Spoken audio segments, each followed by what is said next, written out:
Hey everyone, today I sat down with Jimmy Alite. He's John Alite's brother. Today we talk about his relationship with John and what they did together while they were on the street. We also talk about what Jimmy did while he was on the street because he did some other things without John. Jimmy had quite a few dealings with the Gotti family. In this video, we go over and talk about how he met them and what his relationship was with them. Jimmy ran the street with an Irish gang, but he really mostly liked staying to himself and doing his own work. Through it all, Jimmy managed to make it out of the streets without doing any long-term prison time. Now he's all about God and being positive. So if you want to get more content like this and you like this kind of stuff, please hit the subscribe button. And without further ado, let's get into it. All right, welcome back to the Invest in Yourself podcast. Today I got a new guest on today, Jimmy Alite. He's John Alite's brother. If you guys remember him, I had him on my show about a month or so ago. He's an ex-mob hitman. And, today we're going to talk about, Jimmy and John's relationship growing up, and then also what John did while he was on the street too. And, eventually how he got out of that life and, to where he is now. Thanks for coming on, John or Jimmy. That's okay. Thank you very much. Thanks for having me. I appreciate it. Yeah, no problem, man. So let's kind of get into your early life. What was it like growing up for you? We grew up in I guess you would call it a blue collar, lower middle class area.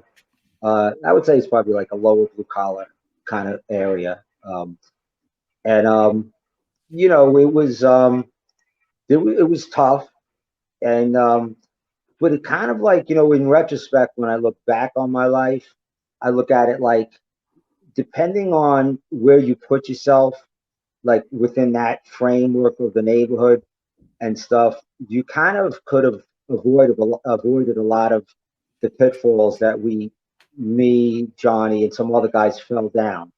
So even though it was a rough area, if you kind of minded your own business and did your own thing, you could have kind of like slipped away from that, bad element.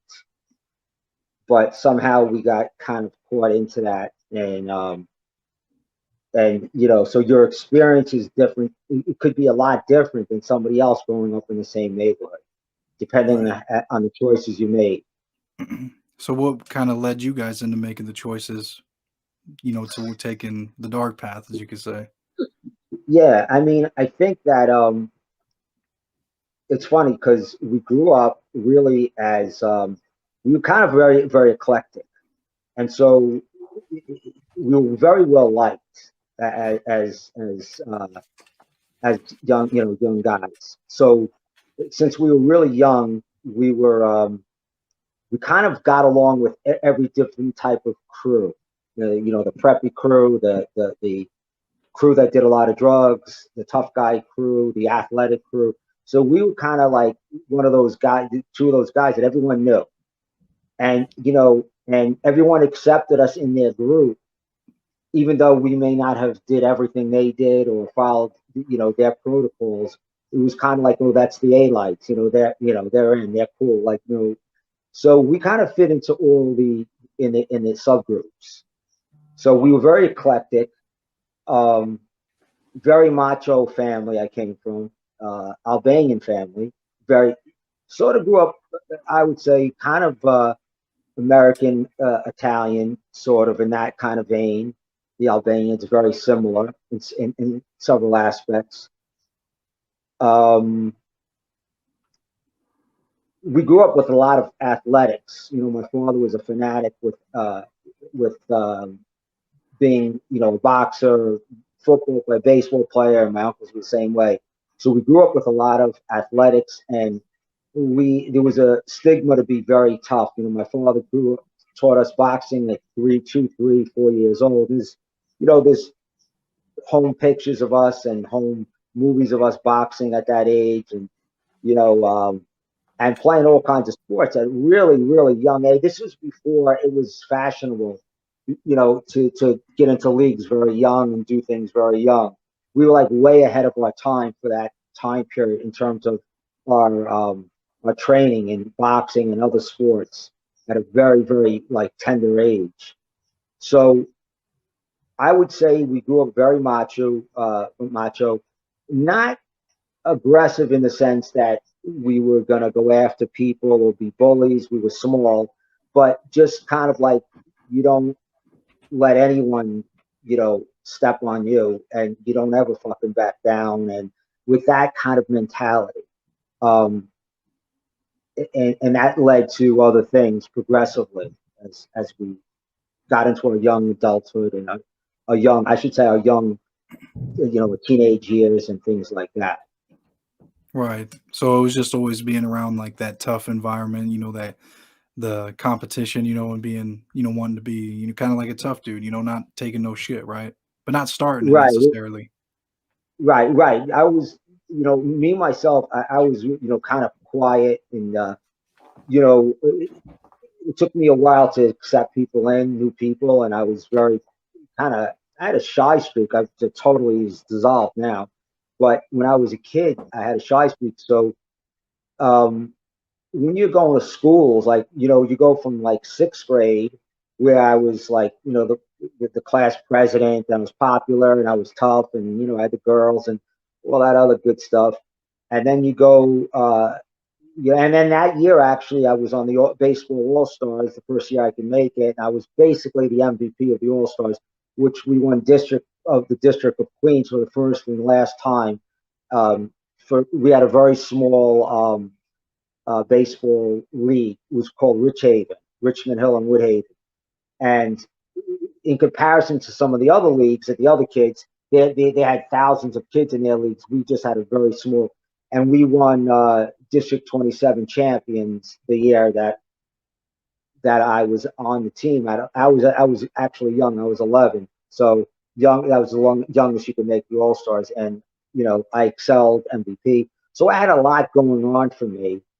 Um, and then once I reached the seventh grade, which is 12 years old and stuff, I went to a school that was, integrated, and we had kids coming from all over the place, South Jamaica, Brooklyn, Queens, and you just had the worst of the worst. It was kind of like, it's almost like a little jail. And, being told that you had to be tough, and there are guys testing you every day, almost like in jail.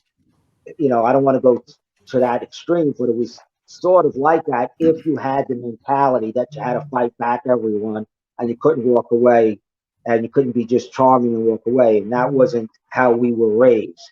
So you constantly had to prove yourself, because we had like 2,500 kids in the junior high school. So it was constantly, seventh and eighth grade, but like a lot of kids were left back. A lot of guys look like they could have been our fathers. I mean, they look that much older than us. They might have been left back a couple times, and they reached their puberty already, and they had full beards and mustache.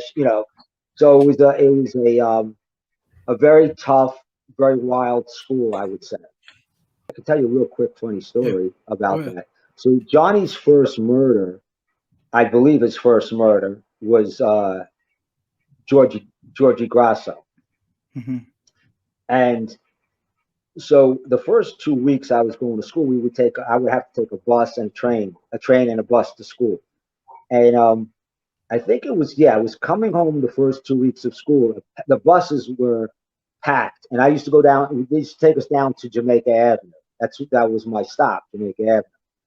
And so it'd be about 4 or 5 buses going down to Jamaica Avenue, loaded with kids. I mean, standing, hanging on the rails, sitting. I mean, it was packed. Each bus was packed, and they kicked the windows out of the bus every day. Bus drivers were afraid, so the windows were actually kicked out of the bus. So someone would, hold on to the top of the railing and then swing and then just kick the windows out of the bus. This happened Jeez. on a daily occasion. So there was one day this kid was going around smacking people on the bus and saying, "Let me see your bus pass. Let me see this. Let me see that." And my friends were all giving it to him. And he went to me and he says, "Give me your fucking bus pass, or whatever. Give me your wallet, your bus pass." And I says, "Go fuck yourself." And my friend says, "Jimmy, you know who that is? That's Chris Grasso." So Chris Grasso was actually Georgie Grasso's older brother. Now I didn't know them at the time. I knew a little bit of them and their gang, but I didn't know them personally. They didn't know me personally. So I grabbed the thing from Chris. He grabbed my thing, And my friend's saying, no, no, no. I go, fuck him. So everyone's saying on the bus now, Chris is going to kick this guy's ass. Wait till we get to the. So Chris and all the buses, they're screaming out the windows to the other the buses that Chris Grasso is going to kick this guy, going to kick this guy's ass on Jamaica Avenue once all the buses get off. So everyone's waiting bus by bus to get off so everyone can go to the fight. So it was packed with people. And, I kicked Chris's ass pretty easily. And then after that, we waited a few days for Chris to show back up. I waited, I was getting cocky, waiting for Chris to show back up. And, his gang was there and stuff. And one day I waited late, and I had waited kind of just me and another guy and whatever. And so what happened was we went to get on the train. It was the winter time. So it was probably 5:30 at night. It was dark. And Chris Grasso didn't show himself, but his gang showed up. Damn. And when I was on the train, they were coming up the train with bats, chains, knives. And so I ran down to the other. I don't know if you know how an L platform is on the top, those trains. I ran down to the other side with my friend, and we went up. We tried to escape through the other side, but it was locked in, so you couldn't get out. So we went up the other side to the other side of the train, the other tracks to the other side, and they came up both sides. So we would, and they had us. And Georgie was one of the guys that was with them. And now he was younger than me, but they had older guys too. And, they threatened me. They did all the stuff with the bats and everything else. But we made friends later on. They all made friends with me. But, later on, who knew years and years later that my brother would wind up killing this guy, Georgie Grasso. Damn. So, yeah. And that was my first, kind of gang fight in that particular, the first 2 weeks actually of the new school. Damn. So there was always a lot of fighting then. Yeah, I got into a lot of fights and we got into a lot of gang fights too. Not on purpose. It was kind of like coincidental, like just sometimes shit happens and you get yourself caught up into the wrong situation. So we always had that, you kind of knew after the first couple of gang fights happen, you kind of know like when it's coming, what to expect, and you get that PTSD from the last two or whatever. You start, you get that that anxious feeling like something's going to go down right now. Yeah, and so you can feel it. Yeah, you feel it because guys are coming from all over the place. All angles. You don't know who's coming with what, carrying what. Whatever it is. So yeah, we saw ourselves in a lot of situations. Not a fair amount of situations like that. We saw guys from we grew up. I don't want to jump around too much, but we grew up. My mother, on our mother's side, her father was a gangster, an Albanian gangster, and he used to run a card game in New York City. And I wasn't aware of this, and he had killed somebody at some point, but apparently this guy was looking to rob him. But his card game. And on my father's side, my father grew up with a lot of guys, and we grew up with and a lot of mobsters from the past that were like big names. So my uncle ran a card game in the Bronx, and he had Lucky Luciano's, I think he was his nephew or great nephew. I'm not quite sure. And we grew up with a lot of other gangsters. We used to go to the card games with all gangsters, and they always would give us money, and so we kind of grew up around a lot of. My father was involved, but he wasn't a gangster himself. But he was around. He was a tough guy, and was around a lot of these guys, and he grew up with a lot of them. So we kind of we touched on a lot of different friends who were gangsters, and through my father, and then through my mother's side a little bit.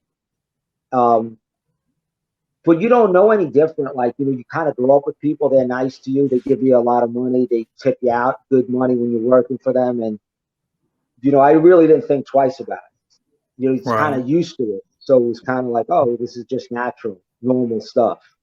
Yeah, you just grow up Yeah. and you just, yeah, like you said, it's just all natural. And, it's like, oh, this is, a really nice guy. He's never done nothing to me. I mean, you guys Right, say right, all this right, stuff, but, I don't see that, that side of him. That's right, just kind of right. how it is, and, Yeah. I don't know, you get around it. And then, I mean, eventually when you grow up, then you're like, okay, so when was that moment for you? Like when you were able to realize, like, okay, there's something more going on, like with these Well, people. yeah, yeah. I didn't have like any great, what do you call it, to be around anyone in particular. I was very like, I was a really good athlete. I was, excelled in boxing. I excelled in a lot of sports. I was really, that was my thing. And I was very tough and I was really good with my hands. And to be honest with you, that was my thing, Mhm. and I didn't really see myself getting involved in any kind of street shit or anything. I didn't really see myself going down that path at all.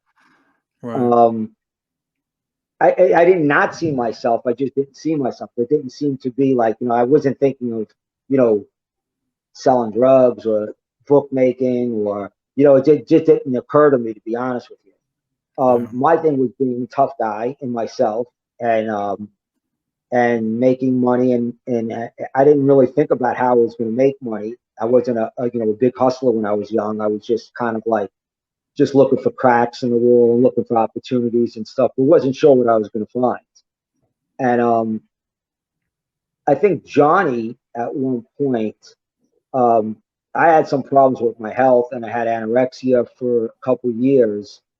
And so when I was about, I guess, 17 to, let's say, almost 20, or 17 and a half to 20, I was soaking wet. I was probably 102 pounds.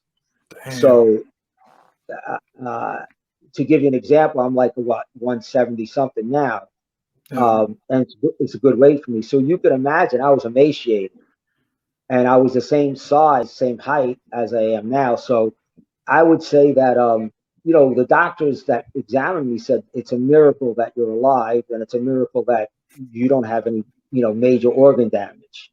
Holy shit. And people wouldn't even recognize me on the streets. Like I would literally walk by people, and they would not have any idea that it was me. When I look back and saw pictures of myself at that time, I could not recognize myself. I had no idea. I saw, when I looked at a picture, I'd see a really sick guy that I said, "Wow, what the fuck is wrong with this guy?" Like that, like, I had no idea it was me until I was pointed out that that was you. So, So I was gonna ask, what was your cause of that, or like why did you feel like that way? That you wanted to, um, be I anorexic or yeah, yeah. I think I had some really, really bad auto and neuroimmune diseases that they weren't diagnosed at that age. Mhm. Um, and I think it was a combination of that, having these neuro and autoimmune diseases that were really bad. So I was boxing and playing all these sports on a competitive, very highly competitive level. I could have played, you know, I, there was no limits really in boxing and football too. I think I would have been like, I mean, I would have played college easily.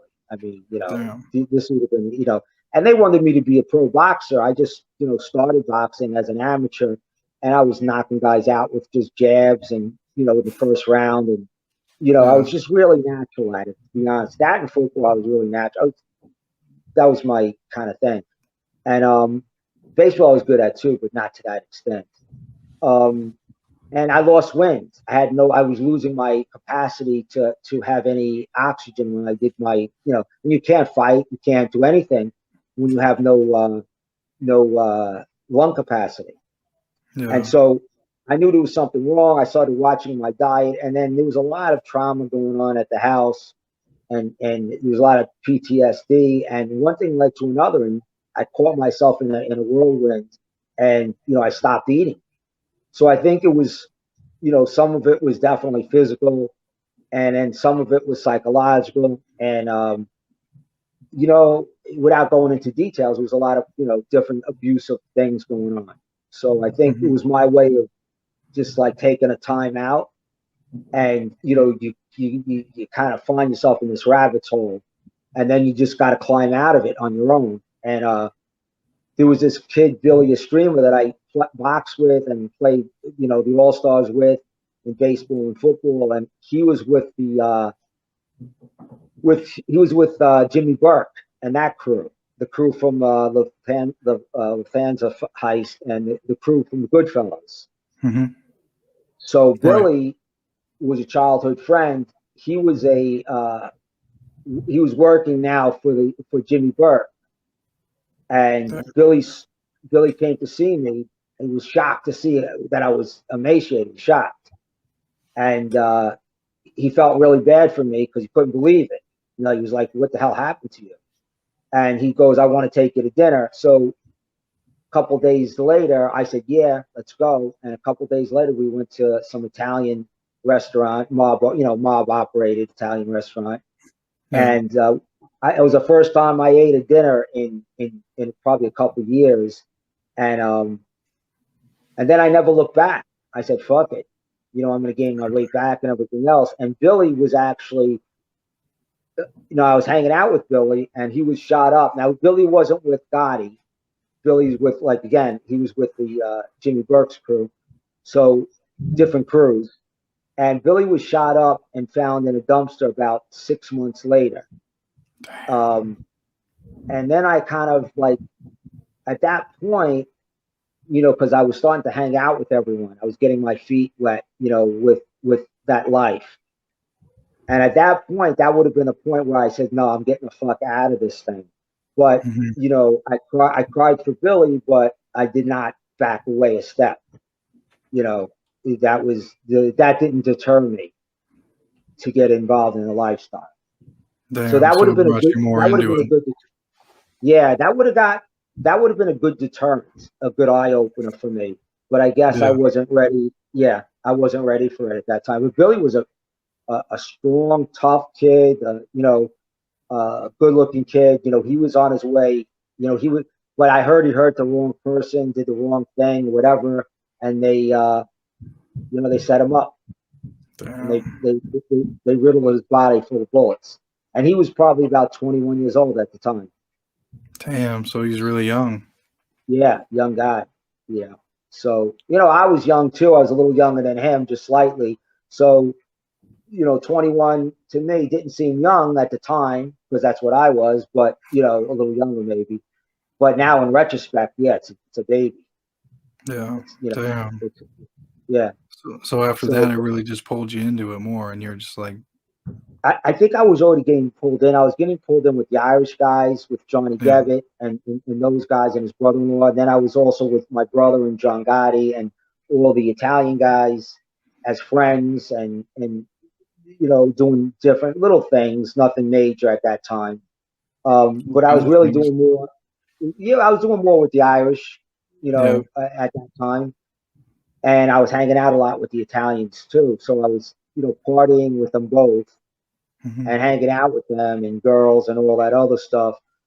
But I was doing more business, I would say, at that time with the Irish crew What and pulled Johnny you more Devitt. to the Irish? Uh, to be honest with you, there was, I started out late, and there's a pecking order, and I was beneath, John Gotti Jr. and my brother, and I didn't want to be answering to nobody. Hmm. So with the Irish crew, I was kind of like, you just make your bones and you just do your own thing and whatever. But the Italians, you kind of had to watch your pecking order, and you had to So there were a lot of people like that. So it gave me a lot of power, but at the same time, I didn't like answering to authority, or what Right. you would call authority. Yeah. So I didn't want. So the Irish crew wasn't like that. It was sort of like more of a less organized in certain ways, less formal. And, you can go out and beat somebody up. You didn't have to, like, answer a million other people while you got into a fight. it seemed like all eyes were on you in the Gotti crew. Like everyone's watching everything you do, Yeah. and you're afraid to fuck up, you're afraid to fight, you're afraid to do this. You got to answer for everything. So I didn't Yeah. like that. You know, um, there was a song, but I forgot who did the song. I always feel like somebody's watching me. Oh, You know that Michael song? Jackson. Yeah, when No, it Rockwell wasn't or Michael whatever. Jackson. It sounded like Michael Jackson. It was somebody else actually who sang that song. I forgot. Really?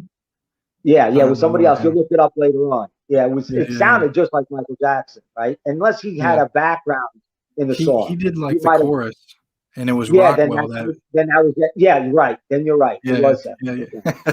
Yeah. So No, that that's a good song one. applied. It applied. So like so I kind of bounced around. I bounced Yeah. around. And I hung out with everyone, and I did certain things. But when I did things with the Gotti crew, I kind of kept it. They kind of knew what I was doing, but I kept it, on a down low.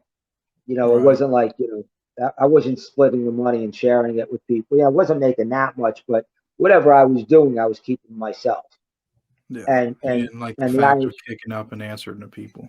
yeah, yeah, right, exactly. So I had Yeah. like the best. You could say I had the best of both worlds because I was getting all the attention and the what do you call it, from both sides, Hmm. which eventually led to a lot of problems with a very dangerous guy, Johnny Gevitt, who happened to be very good friends with me, but was very dangerous and unpredictable.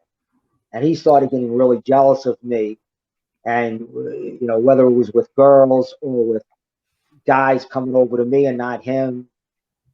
You got to remember, like guys like Johnny Gevitt um, grew up at a very, very young age in just living this wild life, Hmm. and my life was very eclectic. So when I popped in the scene, although I was tough and I was known and I was a fighter and I was in sports and well liked, um, it was like once I passed him up in his eyes, it brought in a lot of jealousy. So we had some dangerous situations, me and Johnny, and I loved the kid in my own way. Obviously, my brother goes on and orders a hit on him years later on Johnny Gebbs. But we had some dangerous situations, me and Johnny, where we came to very close to, you know, having a problem with each other. Damn. And Are you able to talk about what happened? I mean, we did a lot of things together too. I mean, we went after guys together. We picked up drugs together. We ran the 79th Street, uh, the pot. It was a pot park. We were making 3-4 thousand a night back in the Damn. early '80s. So, and that was all on dime bags, by the way. So, Jeez. you know, yeah, that was dime. That's how much of a business was built up over there. And so I had all kinds of issues when I worked the park. Sometimes I would work the park instead of running it, and you know, I got jumped a few times. I got one time I got jumped by guys, that were going to kill me. They had a gun and a knife to my throat. They were taking me off in the park in the middle of the night, and it was pitch black up there, and there was nobody around in the middle of the winter nights. And we were open till 10. Sometimes I'd stay up to 12 at night, and you're in the back of the woods, and basically, you're like a sitting duck. You can't carry a piece on you because undercover cops would come up all the time. So Damn. basically, you're walking there, and I knew the score, but I was held up a few times where guys were going to kill me. I mean, they came very close to killing me. I told a few stories about it, you know, um, and I knew the score. I mean, I knew there were a few situations where guys came up to take me, and I stood my ground, and they backed down. There Really? was 12 guys that came up one time with muscle shirts, and they were like looking to intimidate me, and I walked right up to them laughing, knowing what they were doing. But I knew if there was 12 guys with muscle shirts, what are they going to do?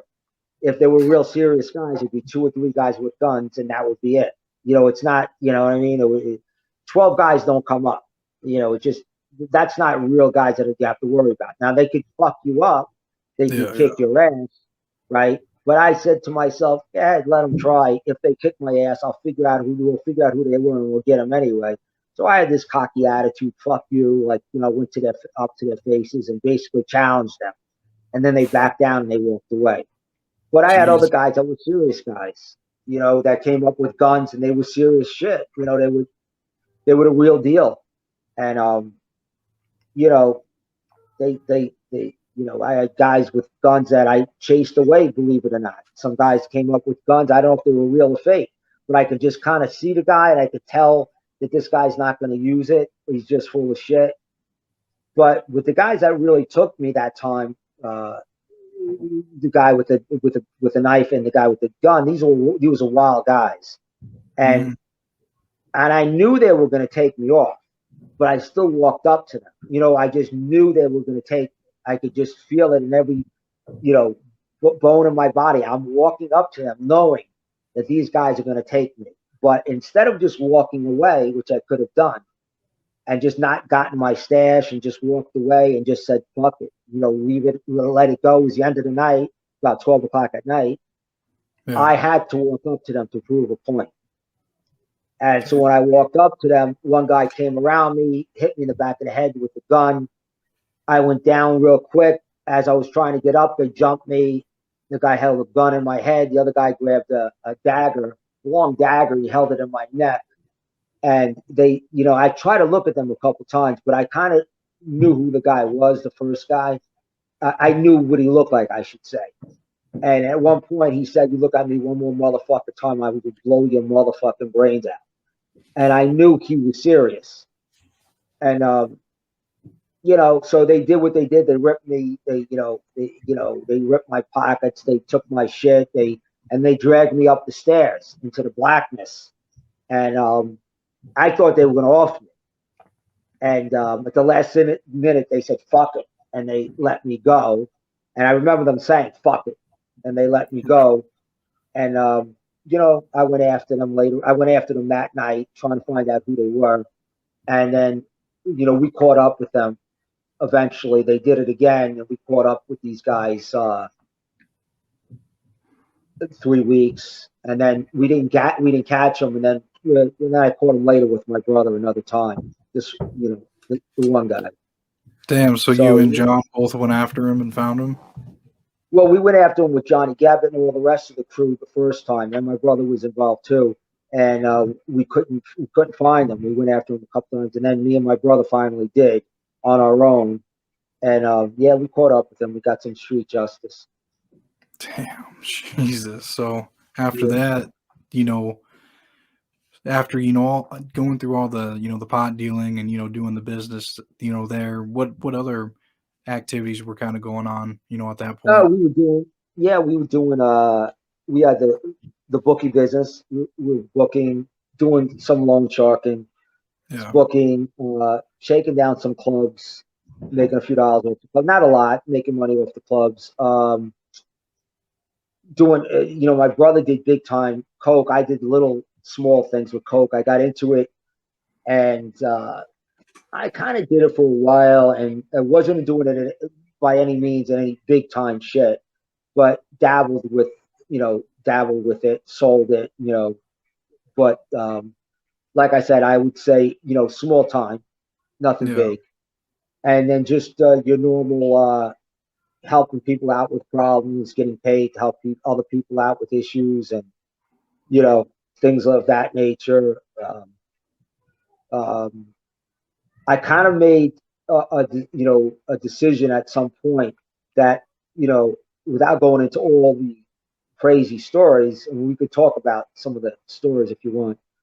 But I made a decision about 26 to leave that life, and I became a stockbroker with the infamous Boiler Room. JT Moran, you would know the Wolf of Wall Street. That was the sister company uh, with Jordan, and so I was a vice president over there, and I was fucking killing it.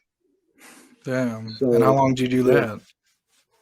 I only did it for like it seemed longer. When you're young, it seems longer than it is, but I only did it for like 2.5, 3 years. I mean, I would have, that was the goose. That was the golden egg. I was just happy to excel as a stockbroker. That was just my thing. Yeah. And we were wild. I mean, the Bergstrom was wild. And, I was kind of like the head, I was behind the scenes, like sort of like the head guy, the go-to guy, I guess you would say. Um, and I had the girls and, the fighting and making the money. And it was just a wild time. It was Damn. just, and it was so much more fun than being on the street, to be honest with you. It was just a lot more fun. No rules, no regulations. I was still affiliated with those guys and went out with them once in a while and did things with them. But if I go to a club, Stringfellows or any big club, they all knew who I was, and they would pull out the Red Sea. They would say, Jimmy Alite's here, and and that name just carried a lot of weight because of Gotti, and just the name itself, my last name carried a lot of weight. Yeah. So people would, people would do all kinds of things to, get to meet you. And if you walked into any club, you were just like, you were the shit, and that's how it was. I mean, but I didn't really care for that, to be honest with you, that much. I mean, to me, like, I just kind of didn't need that extra stuff. But, you know, like a lot of times I'd like to get away from that where no one knew me and just go to a place where no one was going to know you and no one was going to recognize you and you were just going to do your own thing. And Yeah. and I did. A lot of times I did do things like that. Go to TGI Fridays where basically, or this club or that small club where you could kind of sneak in, pick up girls, have fun, and no one knew who you were. Yeah, And that's true. I mean, it's gotta be a little annoying or whatever. After a while, you just kind of want your own peace and just yeah, do you your own do. I thing. mean, yeah, I mean, I think a lot of guys liked it. The other guys, like it. Me personally, I didn't need it. I got my own. I did my own thing. I made my own money. I got my own girls. I took care of my own fights. I didn't need the extra. It wasn't necessary. Right. But it was nice when I was younger, when I was 21, 22, 23.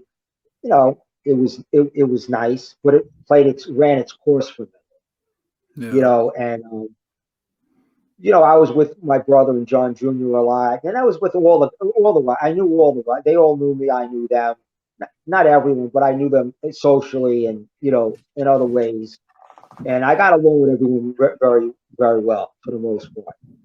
That's good. But Did Johnny, you? when he did his first murder with, or I think it was his first murder for John Gotti Mhm. Jr. with Georgie Grasso. I went with Johnny after the hit to identify the body. I followed him and John Gotti Jr. To where the body was, and Holy shit. it was roped off all over the place, and it was police all over. It was a mess, and that's when John Gotti Jr. made his bones. That was when he got his butt. Oh, from after So that. that was the hit, yeah, that my brother Damn. did And for he him. got. So So wait. So how the hell? How did he get the button then? well, because he had Johnny do it, my brother, and that was like his Oh. guy, yeah. Oh. So Okay. my brother had John wanted to see the body, and my brother didn't want to go back there, obviously. So Yeah. I followed them. John didn't know I followed him. John Really? Jr. No, no. I told my brother I was going to follow him, and he goes, "All right, well." I said, "I'm not letting you go to it by yourself." So they turned down from John's house. My brother picked up John Gotti Jr. I followed them, stayed behind them on the belt, followed them all the way, basically. There was two cars behind them. I kept my distance, but it was right there. And I wanted to be there, not knowing, what to expect when they saw the body. So I just wanted to be there just in case something happened. I didn't expect it, to be honest with you. I didn't expect anyone to try to kill my brother, but I just didn't know. And I just wanted to be there. And, I was carrying a piece and, whatever in my car just in case. Yeah. So you always kind of really looked out for your brother. When took care of him, You make sure talk, he's all right. yeah, there was a problem that he had back when we were, I guess it was in the 1991 or 1990 when his father just had gone in for a couple and John Junior was running the show at that time. I think he was the boss, and he was the acting boss, I believe, for that period of time. And he was a captain at the time, but I think at that point he was also the acting boss. But I'm not 100%, but I believe he was. And I hadn't seen John in a few years because I was doing my own thing, and my brother was having problems with those guys because my brother was, had problems with Junior, as you probably know, Yeah. and they were very powerful at the time. So I went and I had to, kind of push myself into a sit down with Junior over my brother, and it was one of those deals where they thought my brother was either ratting or selling coke, and I put my ass on the line. I said, "There's no way he's fucking ratting, and there's no way he's selling coke. He's got no money, but there's no way he's ratting right now. As if you think he's ratting, might as well kill me." So when we were walking and talking on 101st Avenue, me and John, and that actually was a very nice catching up meeting with him, and it was very cordial and very very friendly. But Really? I went down there not knowing what to expect, and went down there on my brother's behest. My brother never knew I went down there. By the way, I went down on my own because Damn. I was, So, yeah, so I did he was call it concerned. off after that? Then I'm assuming, like he was no Well, drama. yeah, it was a lot of tension right at that time, and Yeah. so I was going down to kind of like kind of in a counselor's role, I guess you would say. Yeah. And I, yeah, he said, we ended it really well. John was happy to see me. I could see that.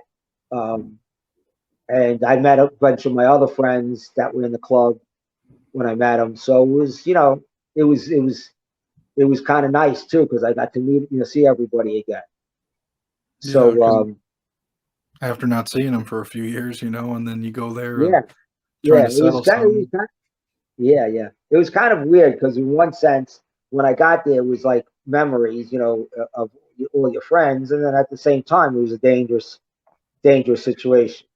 Yeah, that was going So on because who knows what could even happen to you? Trying to approach him like that. I mean, you maybe don't he know would have what to got expect. pissed off. Yeah. What if he? Yeah, Who knows what the hell could happen? So yeah, that was a risky thing. But I mean, you were just trying to look out for your brother, and it sounds like you've always done that. Always try to take care of him yeah, and help him out through whatever it is. I mean, throughout the years, I'm sure you guys had your own arguments and beef and stuff like that. But I mean, yeah, yeah, yeah, for sure, for sure. But at the end of the day, it's my brother. I love him, right, and I'm always going to be there. And whether it's in counseling, whether it's in physical, whatever I think he needs, I'm going to be there for him. And hopefully vice versa, and whatever. right, So yeah, you know, I know so what you mean. you do things for people you love. You don't think about the consequences yourself. You just kind of do what you need to do, Right, right? You step in front of situations that are very dangerous. You step in front of them because that's what you do. You don't. If you have to think about it, then I guess it's not natural. You wouldn't do it. yeah, So exactly, yeah, yeah. I'm sure you would do that for your kids, and you'd step in front of a bullet for them.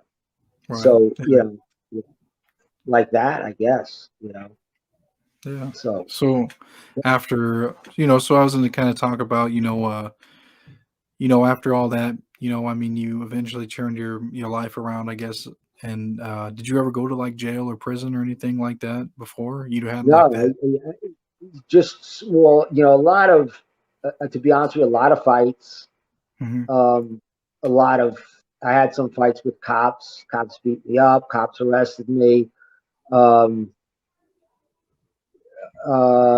some terroristic threats during certain times where may have threatened somebody, and they had me taped or they were listening to. They had somebody else on the other line listening. So I had things like that. Right. But I never got caught with, I always got away with anything like drug related or, sports and things like that. These are not big time things. Sports is not a big time thing really, unless they try to get you for, loan sharking. Then it's a big thing. Yeah. But these things are not really, and of course the drugs are big, and I could have gotten caught with drugs many times. I just got lucky. Never got caught with a gun. Didn't carry a gun that often, but the times that I did, just never, never got busted, never got caught. So I would say it was a lot of luck. I mean, I got a lot of luck on my side. That it kind of seems like I got through a lot of things without anything major, at least with the law anyway. And Yeah. so I was so eclectic also that I did so many things with so many different types of people that it didn't, like, if I was just with like a certain crew, like if I was with my brother and those guys doing things all the time, which I wasn't, it would be easy. He fought this guy, he did this with this guy or whatever. But I wasn't like that. I was like one day here, 5 days with the Irish guys, 6 days with other guys doing something. I was all over the place. And in a lot of times people didn't even know me. I never mentioned my name to anybody. So like Really. if we got a good beef or a situation, I didn't say, you know who I am. By the way, you want to know who I am.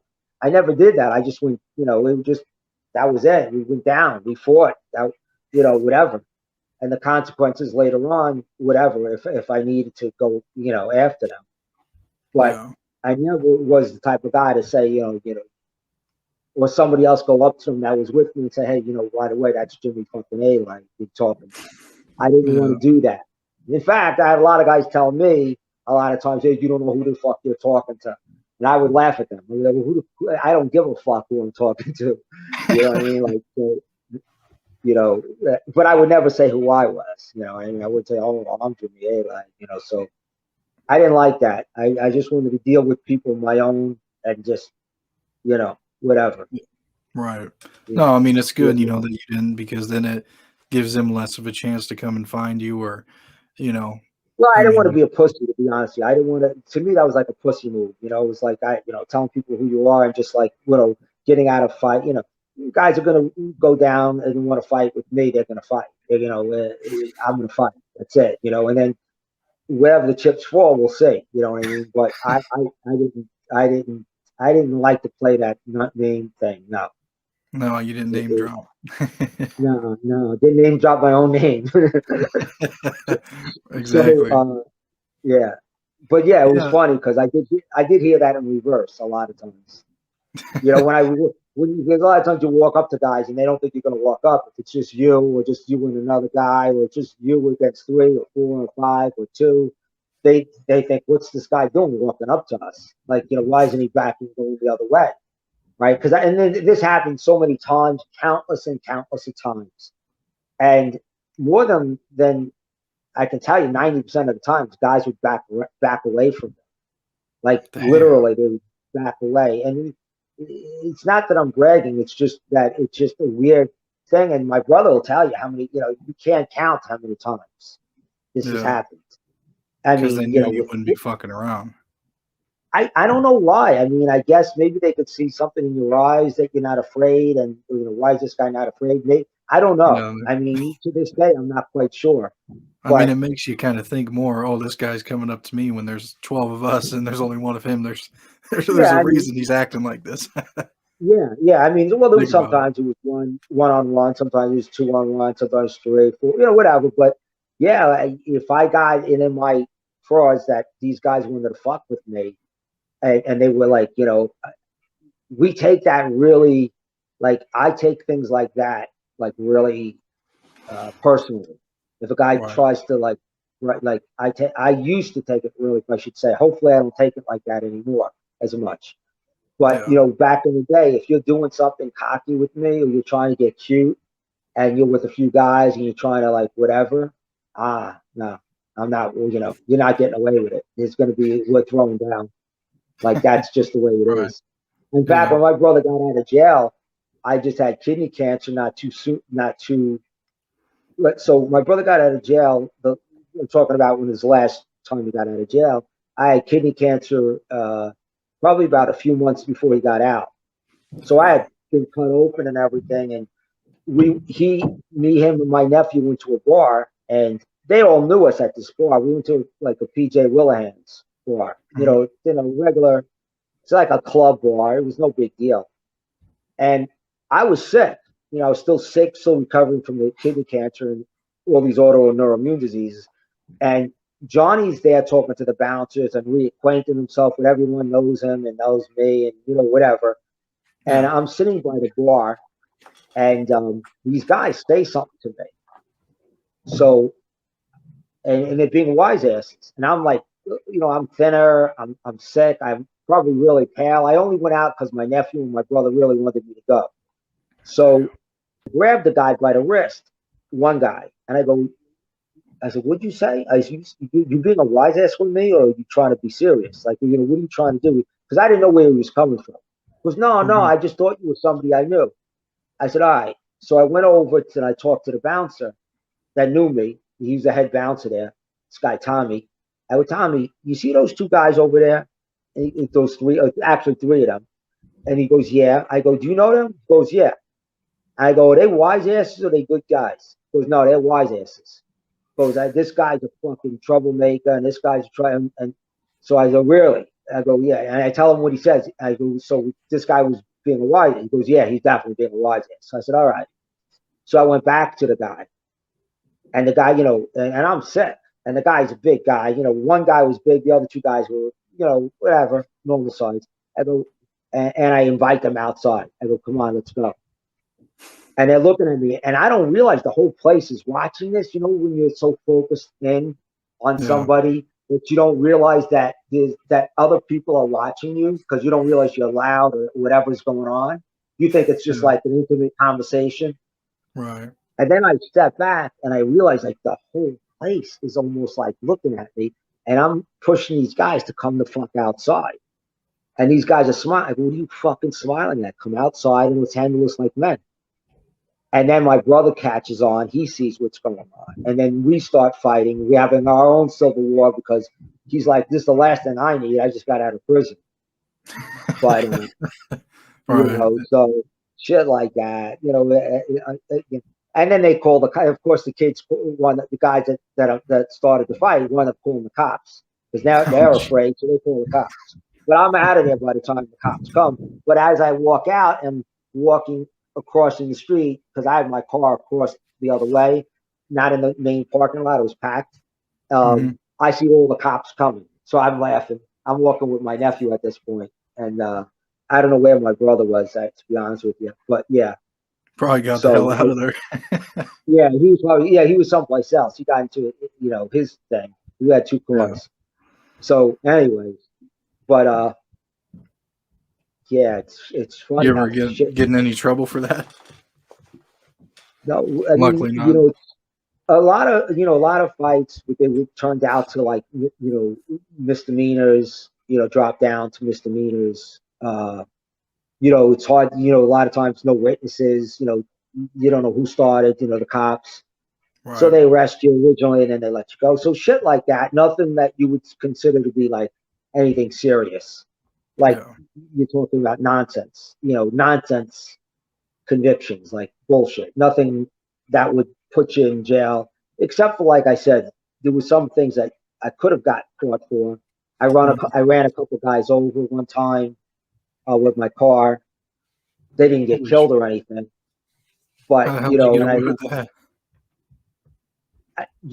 these guys, I think they were hooked up with somebody, and they started with me. It was a really bad time for me.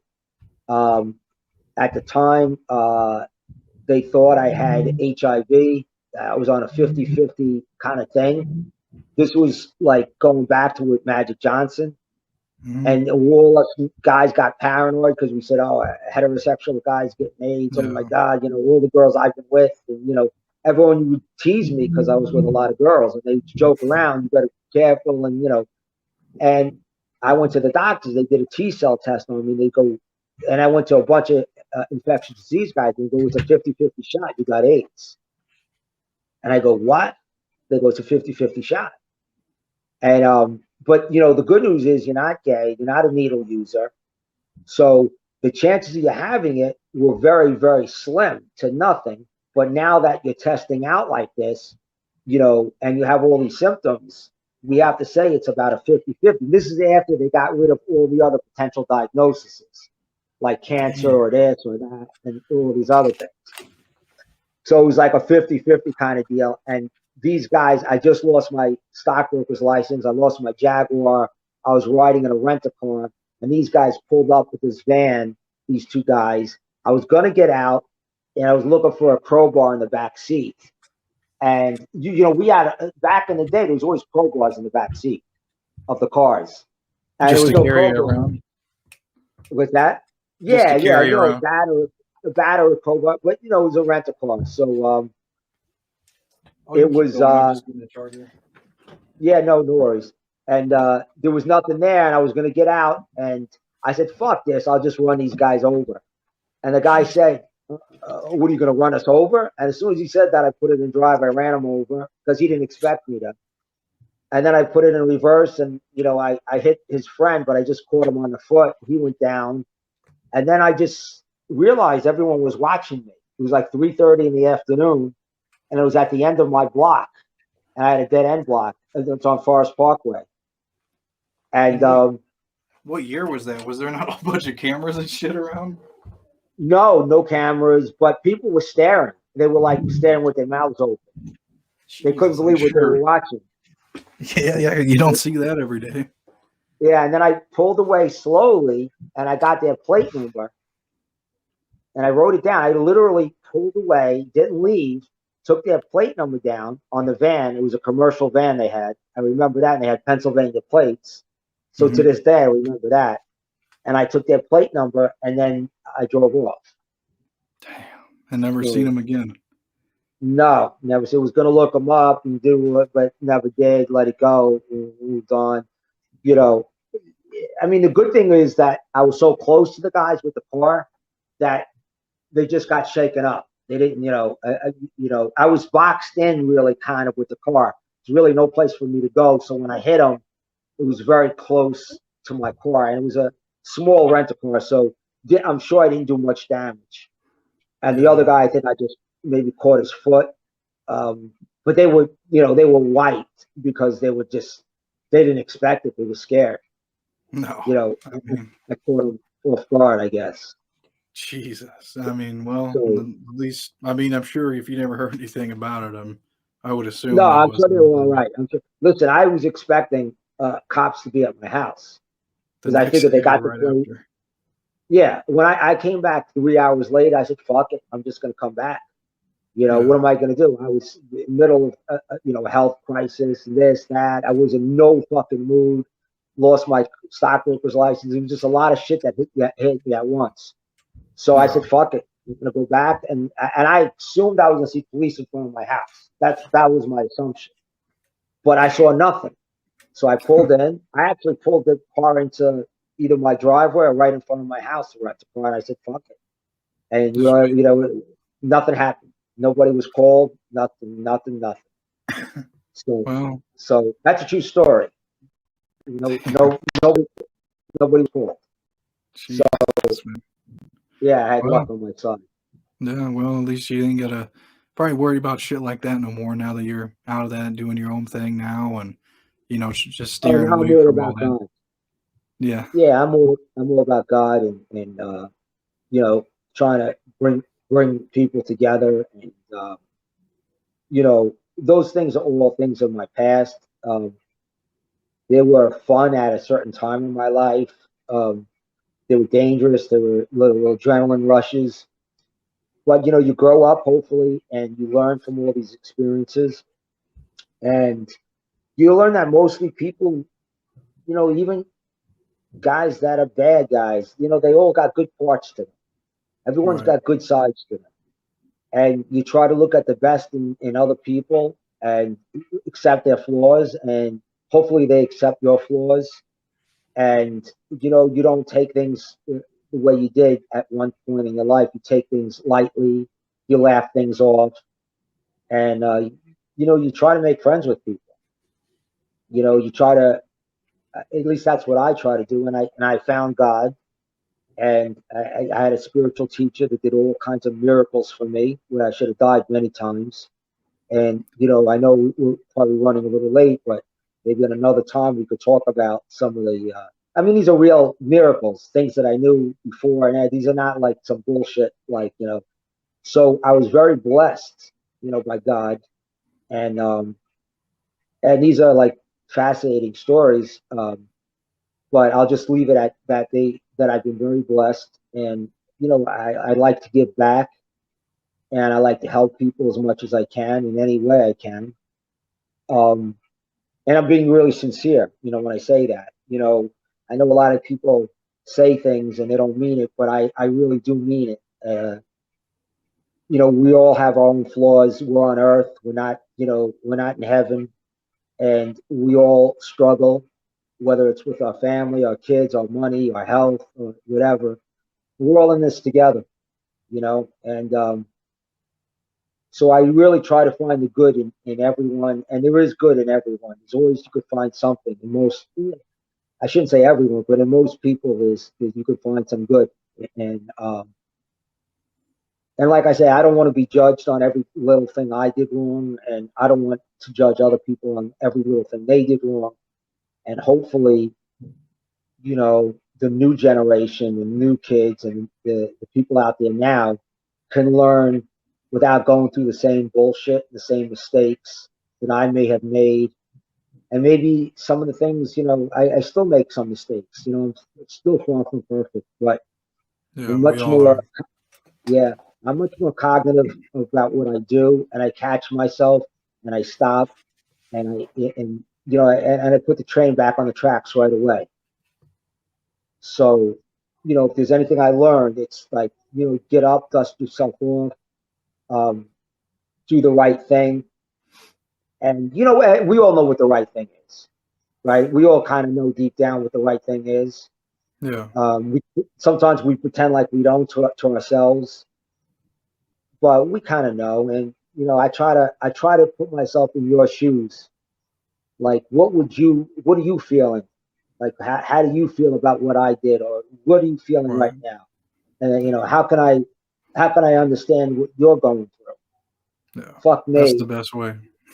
Yeah, No, I and, agree with and you. like and I tell people all the time, like, when you go out, I used to be extremely shy.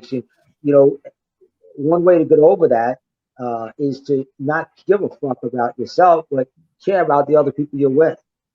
Care about how they feel, what they're going through, what their issues are.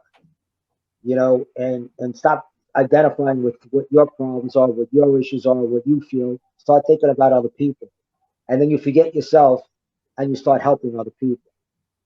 Yeah, So I think that's something I learned, and it's really important, yeah. No, especially I agree. in this day Oh, and age. You see all the conflict, right? yeah, every Political day. and otherwise. It's crazy. It's just Yeah, no, insane.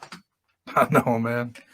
Well, I was just gonna say, I really, appreciate you coming on and telling your story and, shedding light on, really what you went through and your brother and stuff, and overall giving a message about, how, you don't want people to go through that, or, that it's not worth it, and that, it's just it's a shitty situation. Yeah, there's stories and stuff people want to hear, but it's not something that you really want to live and go through. I mean, it's not it doesn't sound like it was an easy life. You know what I mean?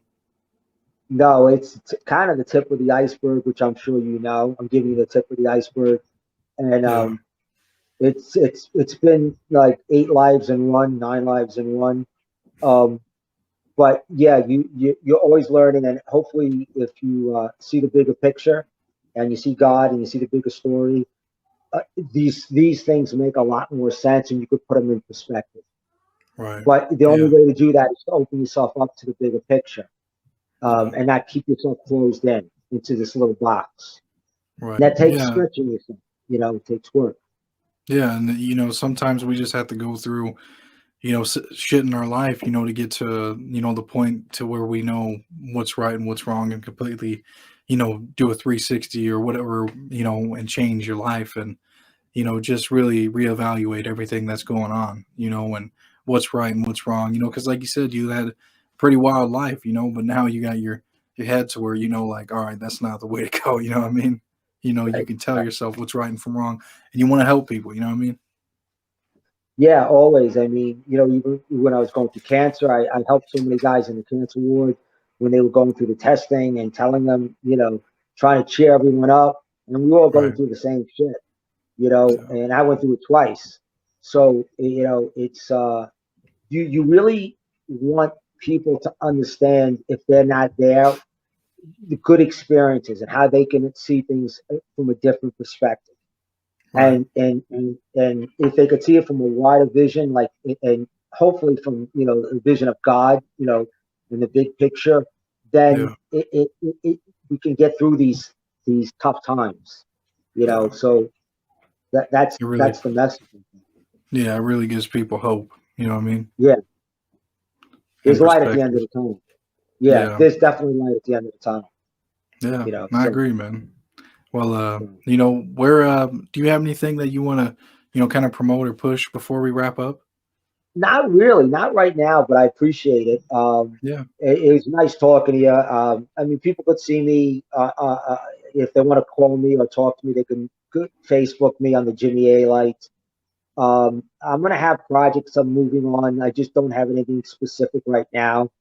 Um, but yeah, anyone's got any issues, any problems, anything, they could always get in contact with me and look out because I will be doing things. I will be doing a story, a book.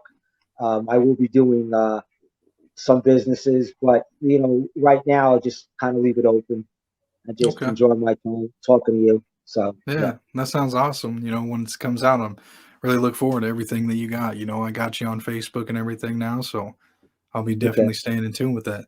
But all yeah, right, brother. thank you again for coming on, man. Thank you, brother. Thank you for having me. It's been my pleasure. Well, what'd you think? He has a really good redemption story, right? Please leave me a comment and let me know a key takeaway that you got from this story. I hope there's something that you can get out of this that helps you in some kind of positive way. Please hit the subscribe button because I got plenty more content like this. So thank you. I appreciate you watching.